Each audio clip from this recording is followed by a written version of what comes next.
ऐतिहासिक क्षणी या सहकाराच्या चळवळीचा वसा वारसा असणाऱ्या या ऐतिहासिक मंचावर ज्यांचं आगमन होतं ग्रामीण भारताची आधुनिक भारताला जोडणारे आदरणीय नितीनजी गडकरी साहेब त्यांच्या समवेत या राज्याचे मदत व पुनर्वसन मंत्री स्वर्गीय लक्ष्मणराव पाटील यांचा वसा वारसा समोर निघाला नितीनजी गडकरी केंद्रीय मंत्री भूपृष्ठ वाहतूक व परिवहन यांचं सहर्ष स्वागत स्वागतम स्वागतम सुस्वागतम या मातीचा वसा रस्ते वाहतूक मंत्री आदरणीय नितीनजी गडकरी साहेब आपलं मनापासून मनपूर्वक सहर्ष असं स्वागत या ऐतिहासिक चळवळीच्या भूमीमध्ये स्वागत। कुछ रिश्तों से इंसान अच्छा लगता है, कुछ इंसानों से रिश्ता अच्छा लगता है असं त्यांच्याबद्दल ठामपणे राज्यसभा सदस्य खासदार श्री नितीनजी पाटील श्रीमंत रामराज निंबाळकर यांचा सर्वांगीण ऐतिहासिक भूमीत होतोय। त्यापुढील अनुक्रमात राज्याचे सार्वजनिक बांधकाम मंत्री माननीय नामदार श्रीमंत छत्रपती शिवेंद्र सिंहातील प्रगल्भ व्यक्तिमत्व पिढ्यापिढ्यांना प्रेरणा नाळ जोडलेलं समाजाभिमुख नेते किसनवीर सातारा सहकारी साखर कारखाना आपण स्वागत करावं।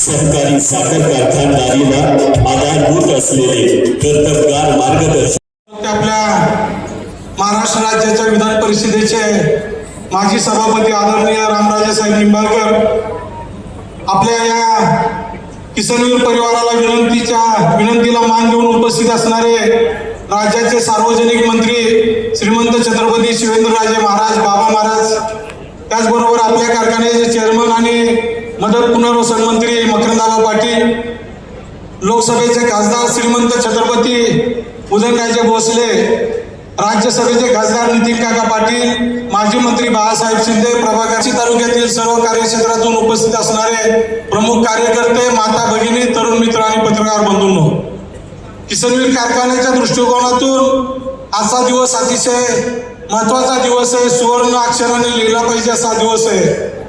आज आपल्या कारखान्याचे संस्थापक स्वर्गीय किसनवीर आबांच्या जयंतीच्या निमित्तानं आपण आबासाहेब सामाजिक पुरस्कार प्रदान करतो दरवर्षी।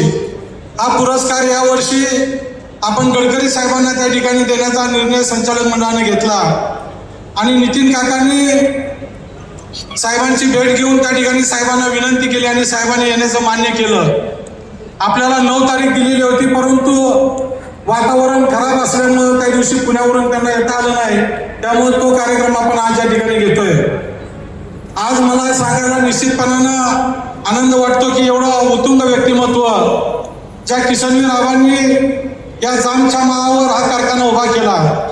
कारखाना उभा करत असताना शेतकऱ्यांच्या मुलांच्या हाताला काम मिळालं पाहिजे, शेतकऱ्यांच्या मुलांना रोजगार मिळाला पाहिजे आणि या 5 तालुक्यातील शेतकऱ्यांनी उत्पादित केलेल्या ऊसाला चांगला भाव मिळाला पाहिजे, चांगला दाम मिळाला पाहिजे अशा उदात्त हेतूने कारखाना चालू केला। परंतु काही कालावधीनंतर मागच्या 5-7 वर्षापूर्वी कारखाना अडचणीत आला, परंतु ज्या आबांनी कारखान्याची मुहूर्तमेढ रोवली, परंतु आजच्या आबांनी हा कारखाना या ठिकाणी वाचवण्याचा प्रयत्न केला। निश्चितपणाने आर्थिक अडचणीतून कारखाना आपण बाहेर काढण्यात यशस्वी ठरलो। त्यामुळे किसनवीर आबांच्या जयंतीच्या निमित्तानं एक वेगळं व्यक्तिमत्व आपल्याला या ठिकाणी बोलवायचं होतं आणि गडकरी साहेबांच्या निमित्तानं ते लाभलं। मी आपल्या सर्वांच्या वतीनं कारखाना कार्यक्षेत्रातील 5 तालुक्यांच्या वतीनं मी त्यांचं मनापासून या ठिकाणी आपल्या किसनवीर नगरीमध्ये स्वागत करतो। आमच्या सर्वांच्या वतीनं कारखाना संचालक मंडळ आणि किसनवीर परिवाराच्या वतीनं मी आपले मनपूर्वक असं स्वागत करतो, आभार व्यक्त करतो आणि माझे 2 शब्द पूर्ण करतो। आदरणीय आज आपल्या कारखान्याचे संस्थापक थोर स्वातंत्र्य सेनानी देशभक्त आबासाहेब वीर यांच्या नावानं दिला जाणारा सामाजिक कृतज्ञता पुरस्कार आणि ज्यांना आपण या पुरस्कारानं सन्मानित करणार आहे ते या देशाचे नेते आणि देशाचे केंद्रीय बांधकाम आणि जलसंपदा मंत्री आदरणीय गडकरी साहेब, ज्यांच्या शुभ हस्ते हा पुरस्कार आपण प्रदान करतोय, ते या जिल्ह्याचे नेते आणि विधान परिषदेचे माजी सभापती आदरणीय रामराजे नाईक निंबाळकर साहेब, कार्यक्रमाचे प्रमुख पाहुणे, राज्याचे बांधकाम मंत्री आदरणीय शिवेंद्रराजे, खासदार आदरणीय उदयनराजे भोसले, राज्यसभेचे खासदार सन्मान्य नितीन पाटील, माजी आमदार प्रभाचे जिल्ह्याचे अध्यक्ष बाळासाहेब पाटील सोळसकर, कारण गडकरी साहेबांना पुन्हा ताबडतोब हा कार्यक्रम करून पुण्याला जायचंय आणि एकूणच वातावरणाची परिस्थिती बघता त्यांनी आधी सूचना केली की थोडा कार्यक्रम आपण आटोपता घेतला तर बरं होईल. त्यामुळं मंचकावरच्या सगळ्यांची माफी मागून आज या कार्यक्रमाकरता आवर्जून उपस्थित मंचकावरचे सर्व सन्मान्य मान्यवर आणि या कार्यक्रमाला मोठ्या संख्येनं उपस्थित असणारे आपल्या कारखान्याचे सर्व सन्मान्य सभासद बंधू भगिनी, आपल्या सगळ्यांच्या उपस्थितीमध्ये कैलासवासी आबासाहेब वीर साधून त्यांच्या नावानं दिला जाणारा सामाजिक कृतज्ञता पुरस्कार आदरणीय नितीनजी गडकरी साहेबांना आपल्या सगळ्यांच्या उपस्थितीमध्ये हा पुरस्कार सोहळा या ठिकाणी प्रदान करण्यात येणार आहे. खरं तर गडकरी साहेब या कारखान्याचा इतिहास साधारण 70 साली 1970ला या कारखान्याची स्थापना झाली आणि कैलासवासी किसनवीर आबांनी त्यांच्या नेतृत्वाखाली या कारखान्याची मुहूर्तवेळ रोवली, हा कारखाना उभा केला आणि कारखाना उभा करत असताना 5 तालुक्याचं कार्यक्षेत्र किंबहुना 5 तालुक्यांना मध्यवर्ती येईल अशा पद्धतीची त्यांनी कारखान्याची उभारणी केली आणि गेले अनेक वर्ष या कारखान्याच्या माध्यमातून या कार्यक्षेत्रातल्या सभासदांना त्यांच्या ऊसाला चांगल्या पद्धतीचा भाव देण्याचा प्रयत्न या निमित्ताने केला जातो. खरं तर साहेब अनेक दिग्गज मंडळींनी या कारखान्याचं नेतृत्व भूषवलं. मग त्यामध्ये आबासाहेब वीर असतील, माजी आमदार लालसिंगराव शिंदे असतील, माजी आमदार डी कदम साहेब असतील, सुरेश वीर असतील, नामदेवराव कदम असतील, माजी खासदार लक्ष्मणराव पाटील, अशा अनेक मान्यवर मंडळींनी या कारखान्याचं नेतृत्व केलं. खरं तर मधल्या कालावधीमध्ये हा कारखाना आर्थिक अडचणीमुळं, चुकीच्या नियोजनामुळं हा अडचणीत आला आणि साहेब 2 वर्ष बंद होते आणि 15,000 सभासद अशा तब्बल 85,000 सभासदांच्या प्रपंचामध्ये हे दोन्ही संस्था अडचणीत आल्यामुळं हा शेतकरी या ठिकाणचा अडचणीत आला. मग या सगळ्या सभासदांनी आम्हाला आग्रह केला की काही करून तुम्ही कारखाने चालवायला घेतले पाहिजे, निवडणूक लढली पाहिजे आणि साहेब आपल्याला सांगितलं तर खोटं वाटेल एकूण मतामधनं 75% मतदान दोन्ही कारखान्यांना हे आमच्या पॅनलला लोकांनी सभासदांनी मत देऊन प्रचंड मतानं ते दोन्ही कारखाने मोठ्या विश्वासानं आमच्या ताब्यात. खरं तर कारखाने ताब्यात घेतले, परंतु कारखाने कसे चालवायचे अशा पद्धतीचा प्रश्न आम्हाला होता. परंतु म्हणजे झोप लागत नव्हती.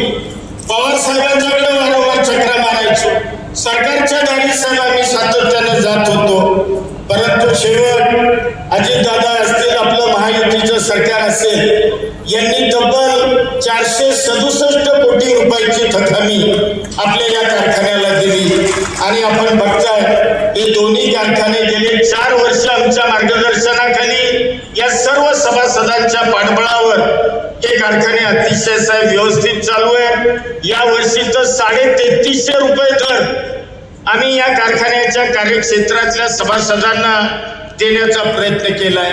कालच आम्ही डिसेंबरचा शेवटचा 15वडा हा त्या ठिकाणी दिलाय. आणि मी या निमित्तानं सभासदांनाही सांगू इच्छितो की येणाऱ्या 20 ते 25 दिवसाच्या आत या कारखान्याच्या सगळ्या शेतकऱ्यांचा जेवढा ऊस गाळप झालाय त्यांचे सगळ्यांच्या सगळे पैसे हे आपल्या खात्यावर जमा होतील. खरं साहेब मोठ्या जिकिरीने आम्ही हे चालवलंय, परंतु आम्ही सगळ्यांनी ठरवलं होतं हे पुरस्कार देत असताना सातत्यानं या राज्यामधल्या नामवंत व्यक्तींना दरवर्षी आम्ही या पुरस्कारानं सन्मानित करत असतो. यावेळेला आम्ही सगळ्या संचालक मंडळांनी आवर्जून ठरवलं की आपल्याला या पुरस्काराकरता राज्यामध्ये सध्या एकच व्यक्ती आपल्याला योग्य आहे, ती म्हणजे आदरणीय नितीन गडकरी साहेब. कारण गडकरी साहेबांचं काम आपण सगळेजण बघताय. गडकरी साहेब 14 साली केंद्रीय मंत्री झाले, परंतु तत्पूर्वी गडकरी साहेब या राज्याचे बांधकाम मंत्री होते. बांधकाम मंत्री म्हणून या राज्यामध्ये पद भूषवत असताना त्यांनी या राज्याचा एकूणच बांधकाम विभागाचा चेहरा मोहरा बदलला. जो आपल्याला स्वप्नवत वाटत होता तो मुंबई आणि पुणे महामार्ग हा त्यांनी आपण बघतोय आज 25-30 वर्ष तो हायवे बांधून झाला. अद्यापही तो रस्ता एवढ्या चांगल्या दर्जाचा टिकलेला आहे, याचं संपूर्ण श्रेय हे आपल्याला गडकरी साहेबांना द्यावं. आपला मुंबईला आपल्याला जायचं म्हणलं तर 8 तास लागतील का 10 तास लागतील साहेब आम्हाला, अशी आमच्या भागातल्या लोकांची परिस्थिती होती. परंतु आपल्या कल्पकतेमुळं आज आम्ही काल तर मी साहेब अवघ्या 3 तासात मुंबईवरनं इथं आलो कारखान्याच्या साईडला. म्हणजे एवढं जलद अंतर हे या आपल्या एकूणच केलेल्या कामामधून निश्चितपणानं पाहायला मिळतं.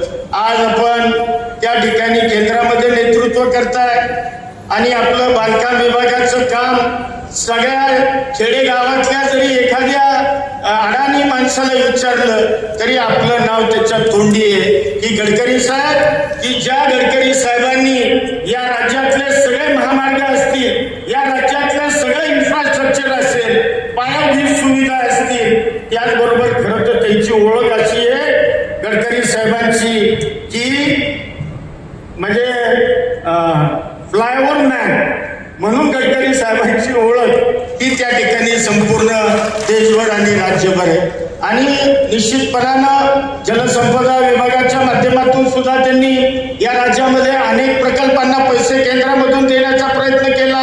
आपल्या जिल्ह्यामध्ये सुद्धा अनेक प्रकल्पांना त्यांनी पैसे दिलेले आहेत. त्यांनी पालख्या जात असतात. संत ज्ञानेश्वर माऊलींची पालखी असेल, त्याचबरोबर जगद्गुरु संत तुकाराम महाराजांची पालखी असेल, हे दोन्ही पालखी मार्ग हे मोठं करण्याचं आणि अतिशय उत्तम पद्धतीचं निर्माण करण्याचं काम सुद्धा आणि त्याच्यावर स्वतः वैयक्तिक लक्ष देऊन त्या ठिकाणच्या कामाची क्वालिटी आणि एकूणच त्या रस्त्याच्या कामाचं एकूण सूचना या गडकरी साहेब स्वतः समक्ष देत असतात. हे आपण कालच सगळ्यांनी अनुभवलं. अशा योग्य व्यक्तीला आज आपण या पुरस्काराच्या निमित्तानं या ठिकाणी सन्मानित करतोय. खरं तर गडकरी साहेब मी एवढंच म्हणेन की आज आमचं भाग्य आहे की आपल्यासारखी व्यक्ती या पुरस्काराला आम्हाला लाभली आणि खरोखर आज आमच्या सगळ्या कारखान्याच्या कार्यक्षेत्रातील सभासदांचा आपल्या येण्यानं फार मोठ्या प्रमाणामध्ये सन्मान झाला आहे असं म्हणलं तर काही वावगं होणार. आज रामराजे साहेबांच्या हस्ते हा पुरस्कार देतोय. रामराजे साहेबांनी सुद्धा या जिल्ह्यामध्ये गेले कित्येक वर्ष नेतृत्व करतायत. आम्ही म्हणलं आता खरं तर अजितदादांच्या हस्ते आम्ही हा पुरस्कार देणार होतो, परंतु दुर्दैवानं अजितदादांचं अपघाती निधन झालं आणि आपण पाहिलं की सगळा महाराष्ट्र त्या ठिकाणी दुःखामध्ये लोटला. आणि खरं आम्ही ठरवलं होतं की दादांनाच या कार्यक्रमाला बोलवायचं, परंतु दुर्दैवानं दादा आज ह्यात नाही. म्हणून रामराजे साहेबांना तेही आमचे मार्गदर्शक नेते, त्यामुळे त्यांच्या शुभ हस्ते हा पुरस्कार आपण देतोय. आदरणीय नितीनजी गडकरी साहेब, महाराष्ट्राचा दिल्लीमधील आश्वासक मराठी चेहरा, आधुनिक तंत्रज्ञानाने रस्ते विकासाला गती देणारं दूरदृष्टीचं नेतृत्व, अर्थात फ्लायओव्हर मॅन ही आपली ओळख. पक्षीय भेदाभेद न करता सर्वसामान्य माणूस, शेतकरी, युवक आणि ग्रामीण भागाच्या विकासासाठी सातत्यानं मदतीचा हात देणारे, पारदर्शक कारभार करणारे नेते म्हणून संपूर्ण देशभर आपली प्रतिमा उत्तुंग आहे. रस्ते विकास, महामार्ग, पायाभूत सुविधा यांचे जाळे संपूर्ण देशभर निर्माण करत असतानाच पेट्रोल, डिझेल सारख्या पारंपरिक इंधनाच्या पलीकडे जाऊन आपण इथेनॉल, बायोफ्युएल, ग्रीन हायड्रोजेनिक सारख्या इंधनांचा पर्यायी वापर शोधून तो अंमलात आणला. यामुळे शेतकरी बांधव उद्योजक झाला, त्याच्या आर्थिक उन्नतीचा मार्ग खुला झाला. आपली राजकीय, सामाजिक वाटचाल सर्वांना प्रेरणादायी आहे. आज शुक्रवार दिनांक 15 मे 2026 रोजी किसनवीर सहकारी साखर कारखान्याच्या भूमीत शेतकऱ्यांच्या उपस्थितीत आपणास आबासाहेब वीर सामाजिक पुरस्कार प्रदान होणं ही अभिमानाची आणि प्रेरणेची बाब आहे. माननीय नितीनजी गडकरी साहेब आपल्या आजवरच्या ध्येयनिष्ठ आणि कृतिशील वाटचालीस सलाम आणि किसनवीर परिवारातर्फे आपणास मनपूर्वक शुभेच्छा. आपल्या दूरदृष्टीमुळे देश आणि महाराष्ट्र अधिक प्रगत, सक्षम आणि समृद्ध हो हीच सदिच्छा. धन्यवाद. मानपत्र आदरणीय नामदार नितीनजी गडकरी, केंद्रीय भूपृष्ठ वाहतूक व महामार्ग मंत्री, भारत सरकार. सस्ने नमस्कार. भारतीय स्वातंत्र्य चळवळीत योगदान दिलेले थोर स्वातंत्र्य सेनानी किसनवीर उर्फ आबासाहेब वीर यांच्या जयंतीनिमित्त आबासाहेब वीर सामाजिक पुरस्कारासाठी सर्वप्रथम सातारकरांच्या वतीनं आपलं हार्दिक अभिनंदन. सातारा जिल्हा हा स्वातंत्र्य चळवळीत अग्रेसर असलेला, सह्याद्रीच्या कुशीतील अनेक ज्वलंत व्यक्तिमत्वांचा वारसा सांगणारा जिल्हा आहे. प्रति सरकार म्हणून ब्रिटिशांना सळोची पळो करून सोडणारे क्रांतिसिंह नाना पाटील, आधुनिक महाराष्ट्राचे शिल्पकार यशवंतरावजी चव्हाण, वसंतराव दादा पाटील, दादासाहेब गुंडाळकर अशा अनेक थोर स्वातंत्र्य सेनानींपैकी किसनवीर उर्फ आबासाहेब वीर हे कृतिशील विचारांचे, सामाजिक असे स्वातंत्र्य सेनानी होते. त्यांच्या सार्वजनिक जीवनातील कार्यकर्तृत्वाचा ठसा साताऱ्याच्या मातीत दगडात शिल्प कोरल्यासारखा दैदप्यमान असा आहे. भारतीय राजकीय पटलावर सचोटी, प्रामाणिकपणा आणि सेवावृत्ती या गुणांमुळे ओळख असलेले ते दुर्मिळ नेते आहेत. त्यात आजच्या कालखंडात नितीन गडकरी हे नाव उत्स्फूर्तपणे शतप्रतिशत सर्वमान्य म्हणून घेतले जाते. 150 वर्षे ब्रिटिशांच्या राजवटीत गुलामगिरी वाटायला आलेल्या भारतभूमीला स्वातंत्र्योत्तर काळात देश प्रगतीपथावर नेण्यासाठी धडपडणाऱ्या ध्येयवड्या तरुणांची गरज होती. ध्येयवड्या नेतृत्वाची गरज होती. त्या दृष्टीने अनेक नेते प्रयत्नांची पराकाष्ठा करत भारतवर्षाला पुढे घेऊन जात आहे. भारतीय भूमीत भौगोलिक, ऐतिहासिक, सांस्कृतिक, आध्यात्मिक संपन्नता निसर्गदत्त आहे. मात्र नवविचार, विज्ञानाच्या दृष्टीने पुढे नेणारं नेतृत्व आणि महामार्ग जोडणारा माणूस, एका सर्वसामान्य कुटुंबात जन्मलेले नितीन गडकरी भारतीय जनता पक्षाची भित्तीपत्रकं चिटकवण्यापासून घोषणाबाजी करण्यापर्यंत ते शतरंज उचलण्यापर्यंत ज्यांनी काम केलं असे सर्वसामान्य कार्यकर्ते आज भारत सरकारमधील एक निष्कलंक, चारित्र्य संपन्न आणि लोकप्रिय मंत्री म्हणून लोकमान्यता त्यांनी प्राप्त केली आहे. जनमानसात अलौकिक असं एक अविचल स्थान निर्माण केलेलं आहे. राष्ट्रीय स्वयंसेवक संघाच्या मानवता आणि राष्ट्र उभारणीच्या मूल्यांचा मार्ग त्यांनी अनुसरलेला आहे. महाराष्ट्र विधान परिषदेत आमदार म्हणून 4 वेळा विरोधी पक्षनेते, सार्वजनिक बांधकाम मंत्री, पुणे मुंबई अतिजलद मार्ग 55 उड्डाण पुलांची उभारणी करण्याचे विक्रमी काम, वरळी बांद्रा सागर सेतूचं आरेखन आणि नियोजन करून ते पूर्णत्वाला नेणारे लोकाभिमुख नेतृत्व ही त्यांची खास ओळख आहे. आणि पायाभूत प्रकल्पाची उभारणी करण्यात पुढाकार घेऊन सार्वजनिक आणि खासगी भागीदारी प्रकल्पांना त्यांनी प्रोत्साहन दिलेलं आहे. साखर कारखान्यांच्या माध्यमातून ऊर्जा निर्मिती इथेनॉल मिश्रणाचा उपयोग करून त्यांनी भारतीय साखर कारखानदारी उद्योगाला चालना दिलेली आहे. शेतीमालाला योग्य भाव मिळावा असा दृष्टिकोन जपलेला आहे. विविध लघुउद्योग आणि ग्रामीण उद्योगांची यशस्वी स्थापना केलेली आहे.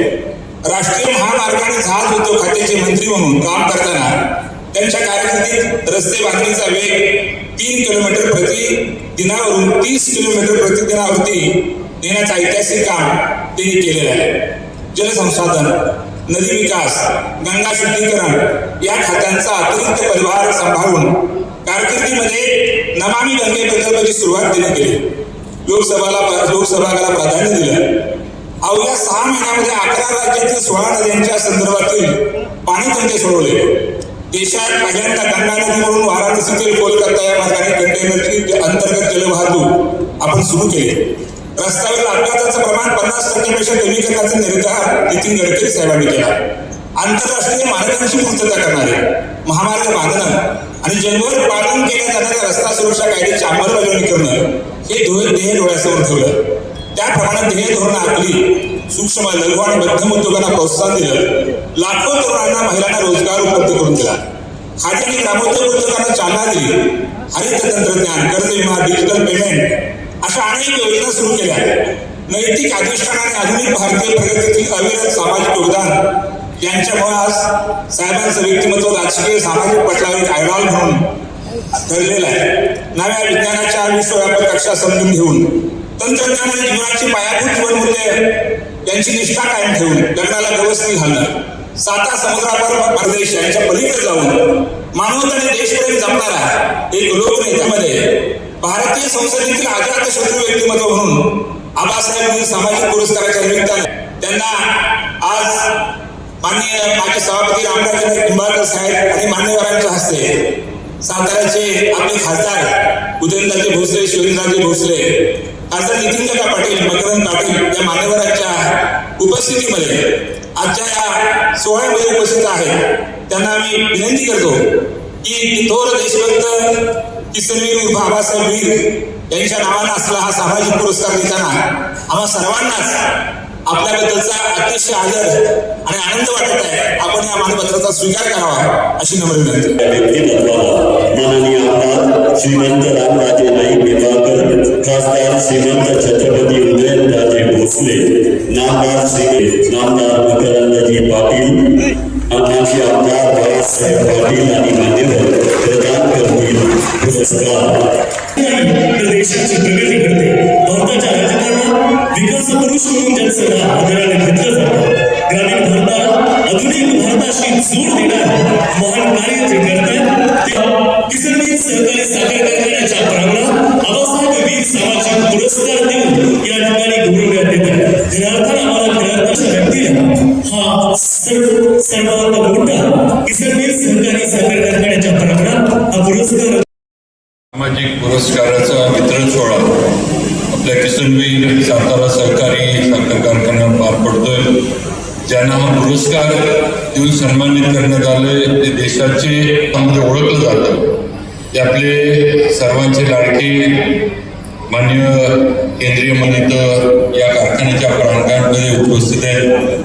त्याचबरोबर ज्यांच्या मार्गदर्शनाखाली हा कार्यक्रम इथं पार पडतोय तुम्ही माननीय मकरंदआबा पाटील हे सुद्धा या ठिकाणी उपस्थित आहेत. त्याचबरोबर सन्मान्य खासदार उदयनराजे भोसले, सन्मान्य रामराजे नाईक निंबाळकर साहेब, त्याचबरोबर माननीय खासदार नितीनजी काका पाटील, गडकरी साहेबांना पुढच्या कार्यक्रमाला जायची आहे.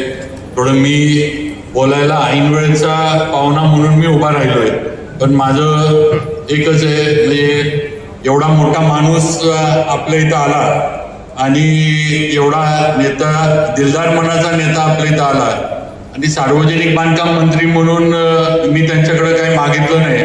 असं झालं तर जरा चुकीचं होईल. आणि मागणार आहे ते आवाज जिल्ह्यासाठी मागणार आहे. जर तुम्हाला वाटेल सातारसाठी मागतं ते काय, आज जो पुरस्कार या ठिकाणी गडकरी साहेबांना दिला जातोय, मला वाटतं स्वर्गीय किसनवीरांचं नेतृत्व आणि आजच्या काळामध्ये त्यांच्या नावानं हा पुरस्कार ज्यांना दिला जातोय ते मान्य गडकरी साहेबांचं नेतृत्व, हे दोन्ही एकामेकाला, त्यांच्या कार्याला, त्यांच्या कार्य कौशल्याला म्हणजे साजल असे नेतृत्व आहेत. आणि आज नक्कीच गडकरी साहेबांना हा पुरस्कार देऊन इथं सन्मानित करण्यात येतंय. आपलं सगळ्यांचं भाग्य आहे, गडकरी साहेब इथं आपल्यामध्ये आले.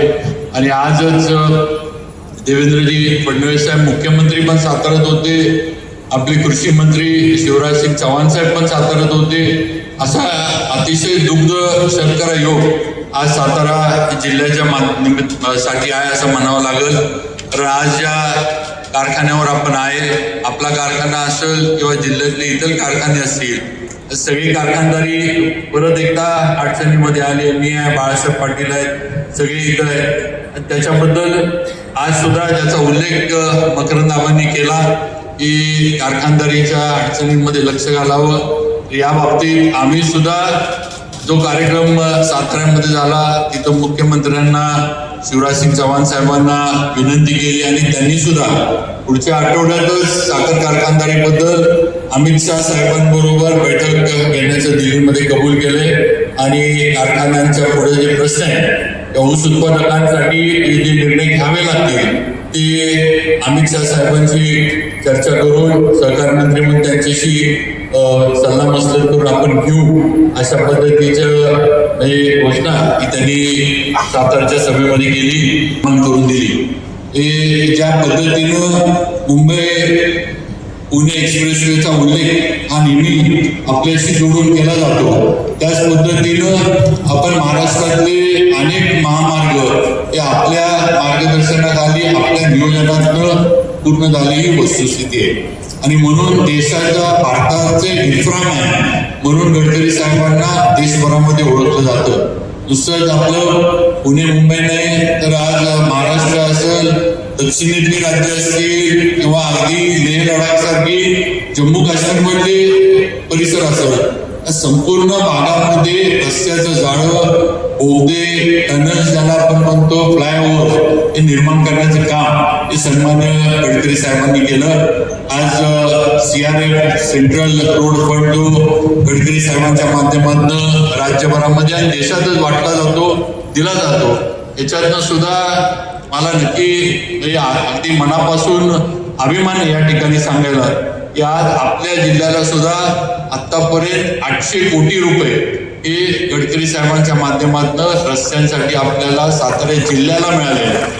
आणि त्यात महायुतीचं सरकार आल्यापासून मी मकरंदाबा आम्ही मंत्री झाल्यापासून जर आपण हे केलं सलग 2 वर्ष आपल्याला 200 कोटीपेक्षा पण जास्त हे 24-25 मध्ये 218 कोटी आणि 25-26 मध्ये 220 कोटी रुपये हे जिल्ह्यातील रस्त्यांचं जाळं मजबूत करण्यासाठी गडकरी साहेबांच्या माध्यमातून आपल्याला मिळाले. शंभूराजे आहेत, जयकुमार गोरे साहेब आहेत, आम्ही चौघही काम करतोय.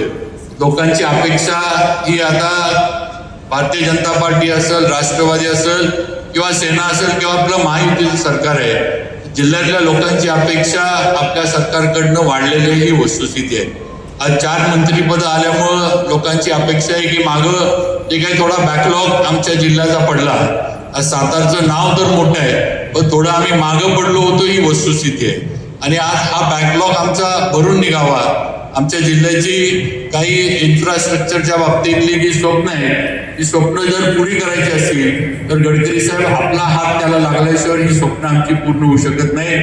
आमच्या जिल्ह्यामध्ये आमच्या कोरेगावचा बायपास असेल, आमचा पुसेगावचा बायपास असेल, आमचं आज मकरंदाबाद या मतदारसंघाचं नेतृत्व करतात साहेब पाचगणी महाबळेश्वर, हे फार मोठे देशातले आणि महाराष्ट्रातली पर्यटनाची स्थळ आहे. आज एन्व्हायरमेंटमुळे इकडं बऱ्याच अडचणी येतात, त्यामुळे या दोन्ही जे आपल्या हिल स्टेशन आहेत यांना पर्यायी रस्ता काढण्याची आमची मागणी मकरंदाबांची आणि या परिसरातल्या लोकांची पहिल्यापासून आहे. आणि याला सुद्धा आपला हातभार लागल्याशिवाय आम्ही ही कामं पूर्ण करू शकत नाही.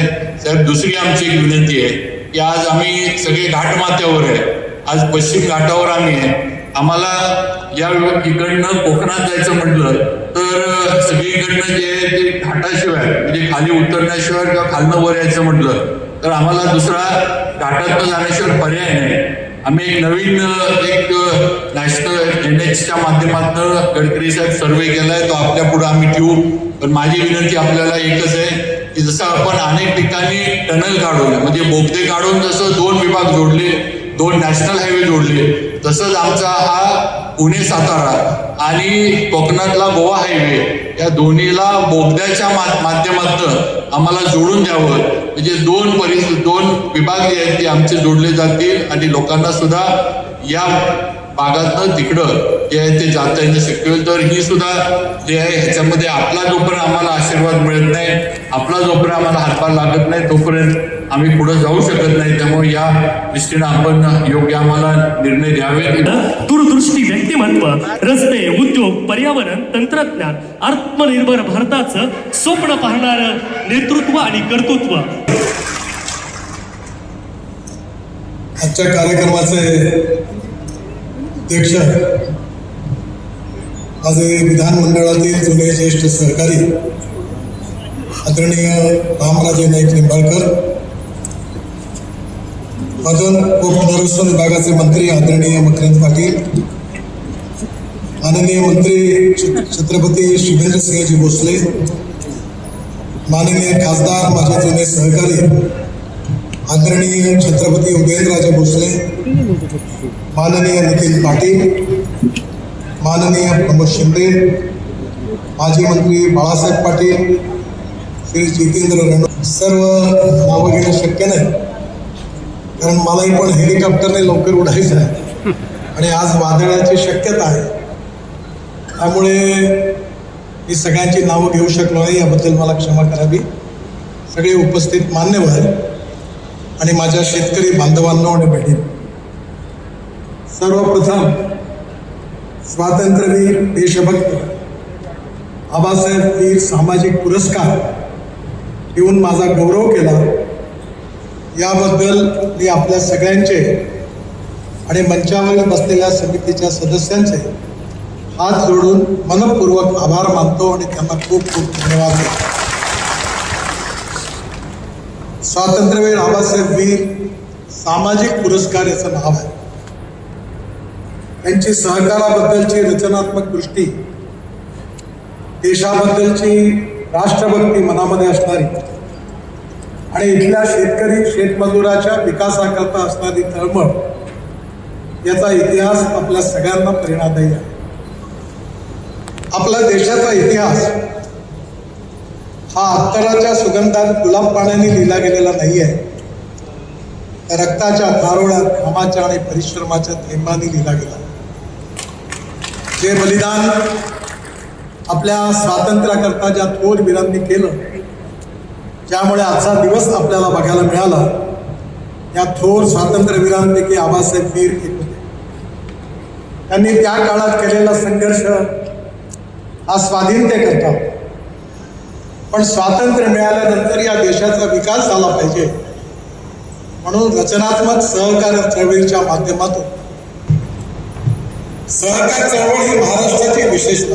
त्याचे नेते शरद जोशी नागपूरला आमच्या कार्यक्रमाला मी त्यांना बोलावलं, त्यावेळी त्यांनी फार एक चांगले उद्गार काढले होते. त्यांनी सांगितलं की success in cooperative is not a success of cooperative movement, but it is the success of leadership who lead the cooperative. म्हणजे प्रामाणिक आणि विकासाभिमुख रचनात्मक विचार करणारं नेतृत्व असेल तर सहकार चळवळ यशस्वी होईल. पण सहकार चळवळीचं नेतृत्व योग्य नसेल तर स्वाभाविकपणे ही चळवळ अनेक कारखाने कसे संपुष्टात येतात ते पण आपण पाहिलं. पण महाराष्ट्रामध्ये, विशेषतः पश्चिम महाराष्ट्रामध्ये, धनंजयराव गाडगिळांपासून विखे पाटलांपासून अनेक लोकांनी या चळवळीची स्थापना करत असताना याला चांगला दृष्टिकोन दिला आणि ज्या प्रमाणात ती ते यशस्वी झाली त्या प्रमाणामध्ये आमच्या विदर्भात आणि मराठवाड्यात तेवढे यश मिळाले. मला आनंद आहे किसनवीर सातारा सहकारी साखर कारखान्याच्या या पुरस्कारामध्ये आबासाहेब वीर सामाजिक पुरस्कार हा मला मिळाला, हे कदाचित मी या पुरस्काराकरता किती पात्र आहे नाही आहे, पण आपण मला योग्य मानून हा पुरस्कार दिला याबद्दल मी आपल्या सगळ्यांचे, शेतकरी बांधवांचे सगळ्यांचे खूप ऋणी आहे. मी विदर्भातून आलो आणि आमच्या क्षेत्रामध्ये जसं मी तुम्हाला मगाशी सांगितलं की सहकार जवळपास यशस्वी झाले आणि तुमच्या भागामध्ये साखर कारखाना चालवणं म्हणजे मेरिट मधल्या विद्यार्थ्यांची शाळा आणि मराठवाड्यामध्ये साखर कारखाना चालवणं म्हणजे फर्स्ट क्लासमध्ये पास झालेल्या विद्यार्थ्यांची शाळा आणि विदर्भात साखर कारखाना चालवणं म्हणजे जे 100% फेल झाले आहेत, 100पेक्षा 33पेक्षाही कमी मार्क त्यांना मिळाले, त्यांची शाळा चालवणं असा प्रकार. मी पण 4 कारखाने चालवले. आमच्याकडे 22 साखर कारखान्यांनी दिवाळी. पण मी चालवतो याचं कारण असं आहे की आमच्या भागामध्ये 10,000 शेतकऱ्यांनी आत्महत्या केली आणि त्या आत्महत्यांचं मुख्य कारण होतं सिंचनाचा अभाव, कॉटन प्राइस मेकॅनिझम. अनेक शेतकऱ्यांच्या समस्या होत्या आणि माझा जन्म देखील शेतकरी घरात झाल्यामुळे ते सगळे दृश्य मी जवळून बघितलं आणि त्यानंतर ज्यावेळी मी आत्महत्या करणाऱ्या शेतकऱ्यांच्या परिवाराला भेट देत होतो त्यावेळी त्यांची बायको मुलं रडताना बघत असताना माझं मन भयंकर भावनाप्रधान दिसतं आणि एक दिवस मी ठरवलं की यानंतर आयुष्यात जर काही काम करायचं असेल तर शेतकऱ्यांकरता करायचं आणि त्या दिवसापासून मी खडकावर डोकं आपटण्याचं काम करतोय. थोडंफार यश मिळालं पण हे यश मिळवणं खूप कठीण. तुम्ही शेतकरी म्हणून ऊस उत्पादक शेतकरी एक गोष्ट लक्षात ठेवा की तुम्ही समजता तेवढी साखर गोड नाही, ती हळूहळू कडू होत चाललेली आहे. कुठल्याही गोष्टी करता 4 प्रिन्सिपल आवश्यक असतात: proven technology, economic viability, availability of raw material and marketability of the finish product. पण दुर्भाग्य असं आहे की जगातला सगळ्यात मोठा साखर उत्पादक देश आहे ब्राझील आणि मी ब्राझीलला 3दा गेलो.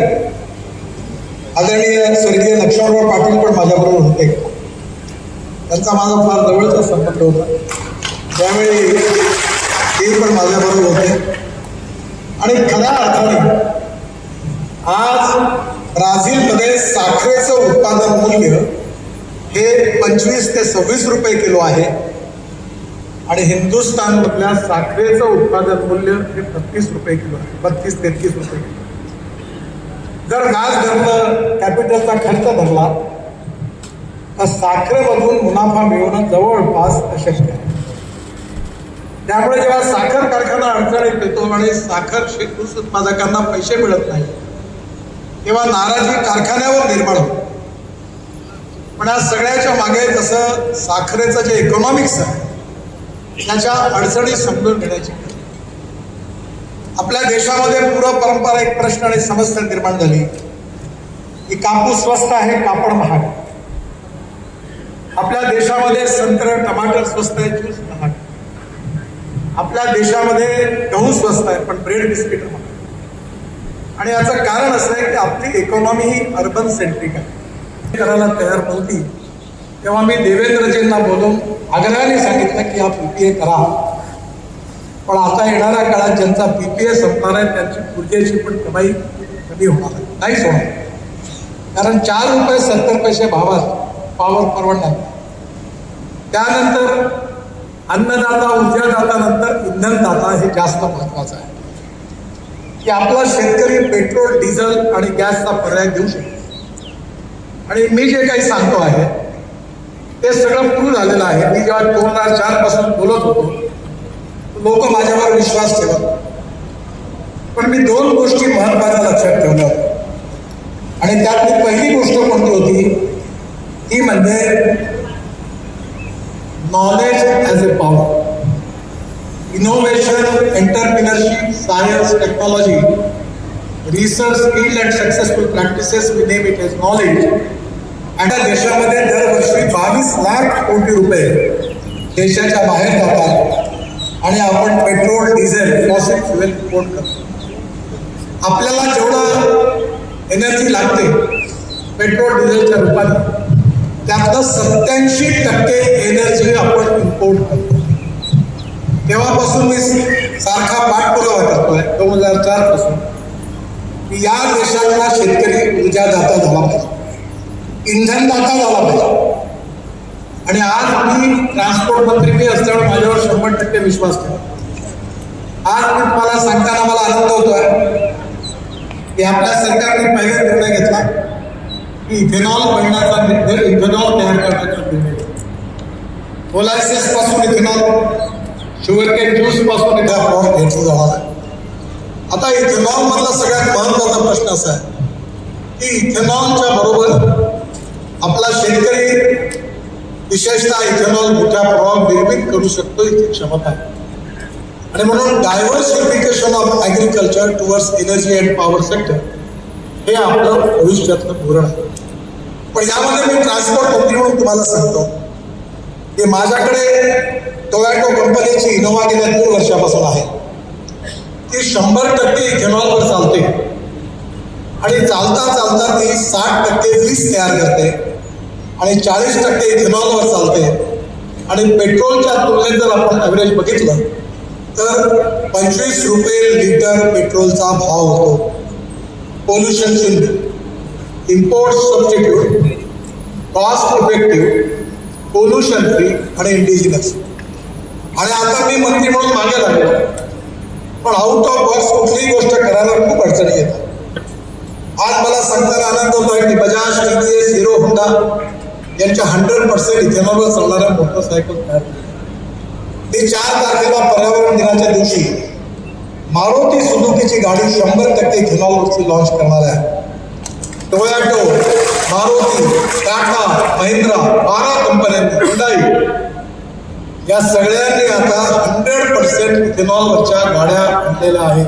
पण आमची काही चूक झाली की ज्यावेळी इथेनॉलचं धोरण पास झालं त्यावेळी त्याच्यात एक नोट लिहिली होती की जर इथेनॉल पेट्रोलमध्ये टाकायचं असेल तर 20% पर्यंत GST 5% लागेल आणि 100% जेव्हा होईल तेव्हा GST 18% लागेल. आणि त्यामुळे इथेनॉलचा रेट जर महाग असेल तर गडबड होईल. माझ्या हिशोबाने इथेनॉलचा रेट जर 75 रुपये लिटर असेल आणि पेट्रोलचा 120 रुपये असेल तर ग्राहकाला तो स्वस्तात पडणार. त्यामुळे आम्ही प्रयत्न करतोय की आता इथेनॉलचे पंप देशात निर्माण व्हावे याकरता पेट्रोलियम मिनिस्ट्रीकडे मागणी केली. आणि माझी तर विनंती आहे की साखर कारखान्यांनीच पंप टाकावे. इथेनॉलच्या गाड्या सगळ्या स्कूटर इथेनॉलच्या राहतील, मोटरसायकल इथेनॉल, पेट्रोल काय तुमचं इथेनॉल तुम्हीच इथे विकाल आणि ते 75 रुपया भावाने मिळेल तर कारखान्यालाही प्रॉफिट मिळणार. आणि त्याचबरोबर आपल्या कारखान्यामध्ये आपले टेलिकम्युनिकेशनचे टावर आहे त्याला 450 करोड लिटर हे डिझेल लागतं. त्याचाही पर्याय आपण शोधतो. त्यांना मी विनंती केली आहे की तुम्ही आता जनरेटर सेट इथेनॉलवर कन्वर्ट करा. आणि मागच्या 2 महिन्यापूर्वी पुण्यामध्ये किर्लोस्कर कंपनीचे 2 जनरेटर सेट मी लॉन्च केले. त्यातलं एक सेट जो होता तो 100% इथेनॉलवर होता आणि दुसरा सेट जो होता तो आयसो बिटेनॉलवर होता. इथेनॉल हे पेट्रोलमध्ये टाकतात आणि आयसो बिटेनॉल हे डिझेलमध्ये टाकतात. त्यांनाही मी बोलवलं आणि त्यांना सांगितलं की तुमचं हार्वेस्टरचं इंजिन डिझेलवरचं जे आहे ते इथेनॉलवर कन्वर्ट करा, आयसो बिटेनॉलवर कन्वर्ट करा. म्हणजे या देशातला शेतकरी अन्नदाता, ऊर्जादाता आणि इंधनदाता झाला. त्यानंतर आहे हवा इंधन. मी स्वतः स्पाईसजेटच्या विमानातून त्याच्यावर चालवलं हवाई इंधन तयार झाला आणि हे शेतकरी तयार केलं. आता नुकतंच दावोसला परिषद झाली होती आणि हळूहळू पेट्रोलियम एव्हिएशन फ्युएलमध्ये आपण 5% हे शेतकऱ्यांनी तयार केलेलं बायो एव्हिएशन फ्युएल टाकण्याचा निर्णय होण्याची शक्यता. आणि हा जर झाला तर शेतकरी हा इंधनदाता, ऊर्जादाता आणि मग हवाई इंधनदाता या 3 गोष्टी पूर्ण होते. त्याच्यापासून सेंट्रल रिसर्च ऑर्गनायझेशनने डांबर बनवायला प्रमाणे ते सक्सेसफुली झालं. आणि त्यानंतर ही टेक्नॉलॉजी मी त्यांना म्हटलं तुम्ही विका. आपल्या देशाला 110 लाख टन डांबर लागतं. आपल्या रिफायनरीची क्षमता फक्त 50 लाख टन आहे. उरलेला आपण इम्पोर्ट करतो. त्यामुळे आता आपल्या शेतकऱ्याच्या बायोमासपासून आता डांबर तयार करणं सुरू झालं. Technology research field successful practices is a knowledge and knowledge is a power and conversion of knowledge into wealth is the future. माझ्याकडे गाडी आहे टोयोटाची, ती हायड्रोजनवर चालते आणि त्या गाडीचं नाव आहे मिराई. मिराई हा जपानी वर्ड आहे आणि मिराईचा अर्थ आहे भविष्य, फ्युचर. आणि म्हणून हायड्रोजन हे आपलं भविष्य आहे. हायड्रोजन 4 प्रकारचा आहे. पहिला हायड्रोजन जो आहे तो पेट्रोलियमचा बाय प्रॉडक्ट आहे. त्या हायड्रोजनला आपण ब्राऊन हायड्रोजन म्हणतो. दुसरा हायड्रोजन कोळशापासून तयार होतो, तो ब्लॅक हायड्रोजन आहे. तिसरा हायड्रोजन पाण्यापासून तयार करतो, तो ग्रीन हायड्रोजन आहे. ऑक्सिजन आणि हायड्रोजन वेगळं करतो. आणि जो चौथा हायड्रोजन आहे तो पुन्हा बायोमास पासून म्हणजे cotton straw, wheat straw, rice straw, bagasse आणि म्युनिसिपल सॉलिड वेस्टला सॅग्रिगेट करून त्यातला कचरा बायोडायजेस्टरमध्ये तुमच्या जिथे तुम्ही करता त्यातून मिथेन निघतो. आणि मिथेनवरून बायो CNG काढायच्या ऐवजी आपण हायड्रोजन काढणं शक्य आहे. या इंडस्ट्रीने आतापर्यंत 5 करोड युवकांना जॉब दिला. ही इंडस्ट्री GSTच्या रूपाने सगळ्यात जास्त पैसा राज्य आणि भारत सरकारला देते आणि हीच इंडस्ट्री सगळ्यात जास्त एक्सपोर्ट करते. त्यामुळे येणाऱ्या काळात अल्टरनेटिव्ह फ्युएल आणि बायोफ्युएलची इकॉनॉमी मोठ्या प्रमाणात विकसित होईल. हे जे आपण बायो CNG तयार करणारा असे पंजाबमध्ये आणि हरियाणामध्ये हे परली म्हणतात त्याला, राईस स्ट्रॉ, त्याच्याकडे तरस म्हणतात, हे जाळून टाकतात. आणि दिल्लीमध्ये प्रदूषण काय आहे? हायड्रोजन, आयसोब्युटेनॉल, CNG, साखरेचं भविष्य मी काही जास्त बोलत. मी मंत्री आहे, जबाबदार, तर मला खरं सांगता येत नाही तुम्हाला, पण तुमचं भविष्य फार कठीण आहे. मला भविष्य मागे तुमच्या डोळ्यातून पाणी आल्याशिवाय राहणार नाही. जगाच्या बाजारात जे डिमांड अँड सप्लायचा सिद्धांत आहे. कॉर्नचा भाव अमेरिका ठरवतो. मला जर इथेनॉल नसतं आलं शक्य असते का? चेहऱ्यावर तुमचं हास्य आहे याचं कारण इथेनॉल असेल, साखर भरून येत. मी हे सगळं दुःख भोगलं आणि तुमच्यापेक्षा वाईट स्थितीमध्ये. तुम्ही काहीतरी सांगा. तुमच्याकडे पाऊस कमी पडतो, पूर्ण पाऊस जमिनीत पुरवा. हे सरकारी नोकर काय करतात? हे पगार करते, ते दर महिन्याला सेव्हिंग करतात. ते पैसे फिक्स डिपॉझिटमध्ये टाकतात, मग त्याच्यावर व्याज मिळतो आणि रिटायर झाल्यावर त्याच्यावर टाकतात. पाणीही तसंच आहे. पाणी जमिनीत पुरवा. माझ्याकडे 3 विहिरी आहेत, 60 एकर जमीन आहे. माझा एप्रिल मे जूनमध्ये माझ्याकडचा पंप 1 तास झाला. मी माझ्या गावातल्या नदीचं खोलीकरण केलं, रुंदीकरण केलं आणि नंतर आता लक्षात आलं की माझ्याकडे 7.5 हॉर्स पॉवरचे 3 सोलर पंप आहेत. 8 तास चालतात. 60 एकर ड्रीप इरिगेशन आहे. माझ्याकडे 1 किलोचा कांदा झाला ऑर्गॅनिक, 1 किलो 800 ग्रॅमचा वांगा झाला. माझी पत्नी MSc आहे आणि मी पॅशन करून शिकतो. आणि मला आनंद आहे की जर आपण या सगळ्या प्रयोगात गेलो तर खूप आपल्याला प्रगती करता येईल. त्यामुळे पाण्याच्या जलसंवर्धनाकडे प्रत्येक जण लक्ष द्या. पाणी हे भविष्य आहे. त्या काळामध्ये रामराजे आणि हे सगळे अपक्ष आमदार होते आणि त्यावेळी मी रस्ते विकास महामंडळ MIDCचा अध्यक्ष होतो, MSRDC. मी आपले बॉन्ड्स काढले आणि कॅपिटल मार्केटमध्ये मला पैसे मिळाले. मनोहर जोशींच्या मागे सगळे लागायचे. सगळे अपक्ष आमदार यांच्या भरोशावर त्यावेळेचं सरकार होतं. ते म्हणून तुम्ही काय करा, कृष्णा खोरे सिंचन महामंडळ झालं पाहिजे. खूप प्रयत्न केला, पैसे नाही. मग एक दिवस मनोहर जोशींनी मला सांगितलं की नितीन म्हणे तू नुसतं रस्त्याकडे बघतो, या की बघ, म्हणजे माझं डिपार्टमेंट नाही आहे. नाही, माझा आदेश आहे, तुला बघावं लागेल. आणि पहिल्यांदा मी ही जे कृष्णा खोरे सिंचन कारखान्याची रचना बदलवली, बॉन्डमधून पैसे काढले. परंतु त्यामुळे होणार नाही. मोठे धरणं होऊ द्या, मध्यम धरणं होऊ द्या, लघु पाटबंधारे होऊ द्या, तलावातला गाळा काढा, ती फुकटात काढतो. मी सगळे 1000 तलाव फुकट बांधले. तलावाची माती काढली, रोडमध्ये टाकली. शेतकऱ्यांना तळ बांधून दिला, माती रोडमध्ये टाकली. कृषी विद्यापीठांनी जागा दिली, तिथे तलाव बांधला, ती माती रस्त्यात पडली. आता तुम्ही बिल्डिंग बांधता, तुम्हाला मुरुम लागतात. तर मी आलो बारामतीपासून पाटसपर्यंत म्हणलं याच्यात पुढे इथे मुरुम आहे, त्यामुळे पोचल्यामुळे वरचा पूल बांधायचा आहे की तो जे काय ॲग्रिगेट आहे ते फुकट मिळालं, म्हणजे आम की आम कुठली की नाही. पलीकडे तुमच्याकडे मी बंगलोरचा हायवे बांधणार आहे, त्यामुळे नक्की हे लक्षात घ्या की तो उपयोग करून आपल्याकडे पाण्याचं संवर्धन करा. खूप तकलीफीचा आहे, मी क्षमा मागतो. आता मी तरी काय करू, कॉन्ट्रॅक्टर ढंगाचे भेटत. आता कॉन्ट्रॅक्टर तिथे दिसेल तिथं ठोकल्याशिवाय ब्लॅक लिस्टेड तुम्हाला जेलला टाकायचं. मी क्वालिटीशी कॉम्प्रोमाइज करत नाही, कारण मी लक्ष्मी दर्शन घेत नाही. त्यामुळे आता जो मिळेल त्याला ठोकायला ब्लॅक लिस्टेड करायला मागे.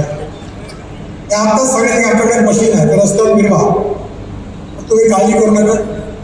मी येत्या 15 दिवसात आता शिवेंद्रराजेला सांगितलं की पुणे शहरात मी 50,000 कोटी रुपयाचे फ्लायओव्हर बनवतो. ते 3-3 फ्लोअर्स बिल्डिंगाला 3 मजले, कसे फ्लायओव्हर 3 मजले. आणि त्यातला पुणे साताऱ्यावर रोडवाले आहे. आणि आता सर्व्हिस रोड 1600 बांधायला 1600 करोड त्यालाही दिले आहेत. आणि हा जो रस्ता आहे हा पण जास्तीत जास्त 6-8 महिन्यात पूर्ण करू असा प्रयत्न आहे कागलपर्यंत. आणि त्याचबरोबर पुण्याचा जो रोड आहे वेस्टर्ली बायपास पुणे साताराचा, त्याच्यावर 6000 कोटी रुपयाचा DPR तयार झाला आहे. रिलायन्सचं काम टर्मिनेट केलेलं आहे, नवीन येणार आहे.